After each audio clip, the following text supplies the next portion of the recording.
Kejaksaan Agung Kejagung menetapkan mantan pimpinan Badan Gizi Nasional (BGN) sebagai tersangka kasus dugaan korupsi penyimpangan tata kelola program makan bergizi gratis MBG.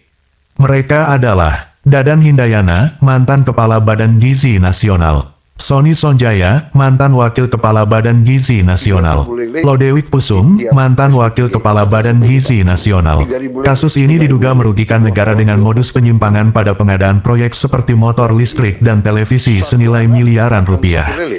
Setelah melakukan serangkaian penyidikan, hari ini Kejaksaan Agung menetapkan 3 orang tersangka dalam perkara dugaan tindak pidana korupsi penyimpangan tata kelola program makan bergizi gratis pada Badan Gizi Nasional.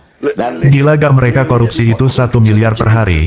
Bayangin coba berapa kerugian yang harus ditanggung negara dalam ini rakyat. Dan mereka yang melakukan korupsi itu disumpah oleh Al-Quran kitab suci Islam.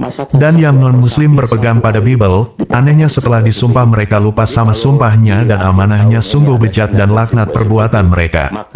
Dan pula ya apa gak merasa, uang dari korupsi itu dimakan oleh anak dan keluarganya itu adalah uang haram. Sungguh aneh di Indonesia ini, apa sudah tidak ada lagi orang yang jujur, amanah berjuang untuk rakyat dan agamanya. Di mana naluri manusianya, tanggung jawabnya dan amanahnya saat dikasih amanah dan jabatan untuk mengabdi kepada rakyat malah korupsi menghabiskan uang pajak rakyat. Dari awal program MBG ini udah terkesan program ladang subur buat koruptor dan para koleganya.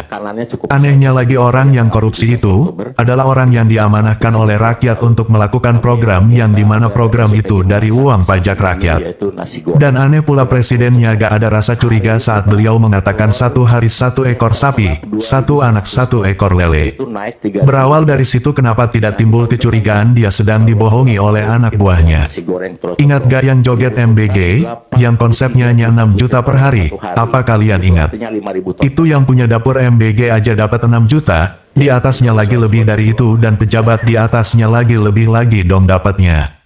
Sampailah di pucuk piramid MBG, Ketua Badan Gizi Nasional yang dapat 1 hari, 1 miliar. Ada baiknya di stop dulu program MBG-nya, tujuannya bagus tapi dalam pelaksanaannya banyak dimanfaatkan untuk memperkaya diri sendiri. Entahlah negeri ini apa yang tidak dikorupsi. Sampai makan untuk anak-anak dikorupsi secara ugal-ugalan. Yang lebih mengenaskan lagi selama itu soal uang, tak ada orang yang benar-benar dipercaya di negeri ini.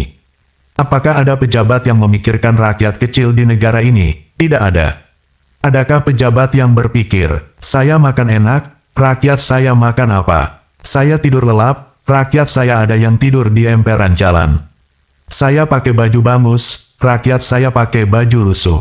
Anak saya sekolah tinggi, anak rakyat saya banyak yang tidak sekolah. Apakah ada pejabat yang berpikir seperti itu sekarang? Tidak ada anak muda, mereka sibuk memperkaya diri dan keluarganya dan rekannya dan antek-anteknya mereka.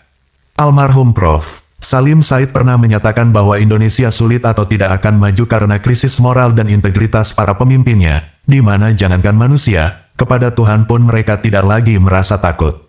Pejabat pelanggar sumpah, menurut beliau, bangsa Indonesia sulit berkembang karena banyaknya pemimpin yang terpilih namun kerap melanggar sumpah jabatan yang mereka ucapkan sendiri. Hilangnya rasa takut kepada Tuhan, dalam berbagai kesempatan, beliau membandingkan Indonesia dengan negara maju seperti Singapura, Korea Selatan, atau Taiwan. Beliau berpendapat bahwa negara-negara tersebut bisa maju karena memiliki hal yang sangat ditakuti, dihormati dan dipatuhi. Aturannya, sementara di Indonesia, Tuhan pun tidak ditakuti oleh para pemegang kekuasaan.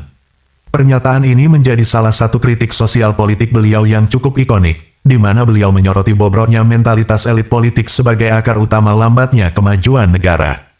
Semoga kasus MBG ini menemui jalan diungkap sampai ke akarnya dan pelaku korupsinya dihukum seberat-beratnya, kalau bisa dihukum gantung saja. Seperti di China, agar ada rasa takut untuk melakukan korupsi. Pertanyaan kita, sampai kapankah negeri ini bebas dari korupsi, kolusi, dan nepotisme? Tak ada lagi rasa malunya para pejabat di negeri ini untuk korupsi. Tak ada hati nurani lagi, kalau sudah soal duit semua halal, nasionalisme-nya sudah tidak ada di hati pejabat kita. Semoga Tuhan membantu kita dan mendengarkan doa kita rakyat kecil yang tertindas. Amin ya Allah.